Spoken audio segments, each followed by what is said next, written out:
নমস্কার বন্ধুরা, কেমন আছেন সবাই? আশা করি সবাই খুব ভালো আছেন। আমিও ভালো আছি। আজকে আমার রান্নাঘরে সবাইকে স্বাগত জানাচ্ছি। আজকে আমার রান্নাঘরে কি হতে চলছে দেখুন। আজকে নিয়ে নিয়েছি পেঁয়াজকলি নিয়ে চলে এসেছি। তো শীতের মরশুমে পেঁয়াজকলি বাজারে ভর্তি খুব বেশি উঠেছে এবং উম বাড়িতে নানানভাবে নানান রকম আমরা রেসিপি খেয়ে থাকি। আজকে যেটা রেসিপি খেয়ে থাকবো সেটা একদমই ইউনিক এবং অনেকেই জানেন বা অনেকেই জানেন না। তার জন্য সবার সাথে শেয়ার করছি এবং খুবই টেস্টি হয় রেসিপিটা এবং খুবই দারুণ হতে চলছে। বন্ধুরা ১ম থেকে সঙ্গে থাকবেন। দেখার অনুরোধ রইলো, খুবই ভালো লাগবে আশা করি। আর ১ম এ পেঁয়াজ কলিগুলোকে আমি ধুয়ে নিয়েছিলাম আর পেঁয়াজ পাতাগুলিকে আমি এখানে কুচি, কুচি করে কেটে নিয়েছি।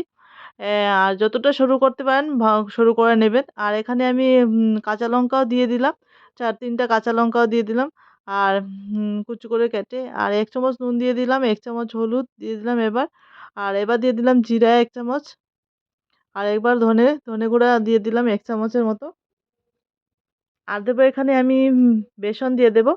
বেসন আমি এখানে ১.৫ চামচের মতো ব্যবহার করব। ১.৫ চামচ বেসন দেবো। বেসন দিয়ে তারপর আমি এখানে দিয়ে দিচ্ছি চালের গুঁড়ো। বাজারের কিনা চালের গুঁড়ো দিতে পারেন। আমি বাড়িতে করে রেখেছিলাম আতপ চালের গুঁড়ো, সেগুলি দিয়ে দিচ্ছি। দিয়ে আমি এখানে ২ চামচের ১.৫ চামচের মতো আতপ চালের গুঁড়ো দিয়েছিলাম। আর একটা ডিম দিয়ে দিচ্ছি এখানে। দিয়ে 1/2 চামচের মতো কালো জিরে দিয়ে দিলাম। এবার সবকিছু সমস্ত মসলা আমার দেওয়া শেষ। এই উপকরণগুলি দিয়েই আমি এখানে ভালো করে মেখে নেব।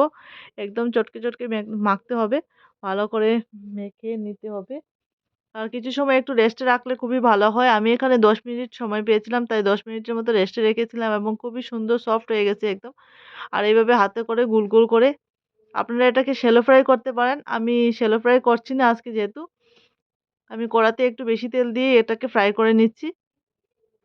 আর আপনারা চাইলে এটাকে শ্যালো ফ্রাই করতে পারবেন। ননস্টিকের প্যানে শ্যালো ফ্রাই করে নিতে পারেন।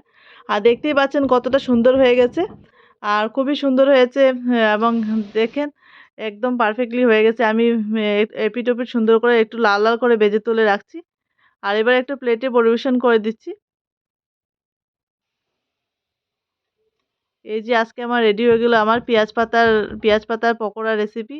খুবই দুর্দান্ত লাগে খেতে এবং খুবই এই শীতের দিনে খুবই ভালো লাগে। সন্ধ্যার টিফিনে বলো, সন্ধ্যার চায়ের সাথে বা সকালের গরম ভাতের সঙ্গে ডালের সাথে এটা খেতে জাস্ট জমে যায়। আমি পাতাগুলি এখানে যেগুলি আমার আজকে তো সবকিছু লাগেনি। কিছুটা রয়েছে আর এখানে প্লেটের মধ্যে পরিবেশন করে দিচ্ছি এবং কতটা সুন্দর হয়েছে দেখতেই পাচ্ছেন এবং হাত দিলে একদম নরম সফট হয়ে যাচ্ছে এবং বাইরের দিকে মুচমুচে আর ভিতরটা একদম সুন্দরভাবে কুক হয়ে গেছে।